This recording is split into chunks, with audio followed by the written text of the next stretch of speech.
Hello दोस्तों, नमस्कार। कैसे हो आप दोस्तों? आज मैं मिड ब्रेन के संबंध में बात करने वाला हूँ।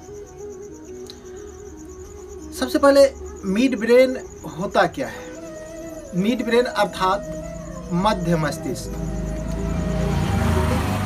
दोस्तों, हम सब के पास दिमाग के दो पार्ट होते हैं, एक होता है लेफ्ट पार्ट और एक होता है राइट पार्ट। दिमाग का लेफ्ट पार्ट लॉजिक ब्रेन कहलाता है, अर्थात ये शैक्षणिक स्तर का ब्रेन होता है, जबकि राइट पार्ट जो होता है वो क्रिएटिव माइंड होता है, क्रिएटिव ब्रेन होता है। अर्थात हमारे और आपके अंदर की क्रिएटिविटी को प्रभावित करने का काम हमारा राइट ब्रेन करता है। आपने देखा होगा प्रायः कि जिस बच्चे का लेफ्ट ब्रेन अर्थात शैक्षणिक ब्रेन बहुत तेज है, उसका क्रिएटिव ब्रेन उतना तेज नहीं है, या किसी का क्रिएटिव ब्रेन बहुत तेज है तो शैक्षणिक ब्रेन बहुत कमजोर है या उतना तेज नहीं है। लेकिन जरा सोचिए, अगर ये दोनों ब्रेन बैलेंस्ड हो जाए, साथ मिलके सोचना शुरू करें या काम को करना शुरू करें, तो क्या चमत्कार होगा। सोच नहीं सकते हैं, गजब हो जाएगा दोस्तों। इन दोनों को संतुलित करने के लिए हमारे पास एक बहुत अच्छा वर्कशॉप है जिसे मिड ब्रेन एक्टिवेशन कहते हैं। तो मिड ब्रेन इन दोनों मस्तिष्क के बीच में, लेफ्ट पार्ट और राइट पार्ट के बीच में एक ग्रंथि होती है जिसे पीनियल ग्लैंड कहते हैं। आध्यात्म की भाषा में इसे थर्ड आई बोलते हैं। आधुनिक मनोवैज्ञानिकों ने इस पे काफी रिसर्च किया और इसके महत्ता को समझा।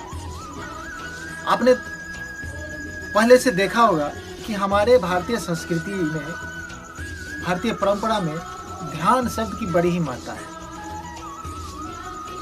तो सबसे पहले ऋषि मुनि ध्यान के द्वारा, साधना के द्वारा, बड़ी कठिन तपस्या के द्वारा इसे एक्टिवेट करते थे। परसों लग जाते थे। शायद अपने उम्र में कोई कर पाते थे, कोई नहीं भी कर पाते थे। लेकिन आज वैज्ञानिकों ने उस ध्यान पद्धति में म्यूजिक, योग, वर्कआउट, डांस आदि को जोड़ के एक बहुत ही सरल विधि का निर्माण किया मिड ब्रेन एक्टिवेशन के लिए, और इसे आसानी से एक्टिवेट किया जा सकता है आज के वैज्ञानिक पद्धति के आधार। अब सवाल यह आता है, इस मिड ब्रेन को एक्टिवेट करने के बाद क्या होता है। तो दोस्तों, मिड ब्रेन एक्टिवेट होने के बाद हमारे दोनों ब्रेन बैलेंस हो जाते हैं। यूं कहिए, माइंड, बॉडी और सोल तीनों का अलाइनमेंट हो जाता है। जरा सोचिए, आप घर में 4 लोग हैं और चारों 4 दिशा में सोच रहे हैं, 4 दिशा में जा रहे हैं। उस घर की क्या हालत होगी? उसी हालत में पड़ा है आज के मनुष्य है। लेकिन मिड ब्रेन एक्टिवेट हो जाने के बाद उसके ऊपर गजब का प्रभाव पड़ता है। उनका शरीर, दिमाग और आत्मा से वो एक रूट पे चलने लगते हैं, एक ट्रैक पे आ जाते हैं सारे के सारे। माइंड जो कहा, शरीर उसको एक्सेप्ट करता है, आत्मा उसमें इमोशन फील करता है। फिर लोग बड़े से बड़े गोल को अचीव करने में सक्षम हो जाता है। जिसका मिड ब्रेन एक्टिवेटेड है वो व्यक्ति डिप्रेशन में नहीं जाता। वो व्यक्ति एनर्जी के संबंध में उसका दृष्टिकोण अलग हो जाता है। ऐसे व्यक्ति का मेमोरी पावर कई गुना पहले से बढ़ जाता है। जिस बुक को वो पहले घंटों में पढ़ पाते थे, उसी किताब को अब ये कुछ मिनटों में ही पढ़ लेते हैं।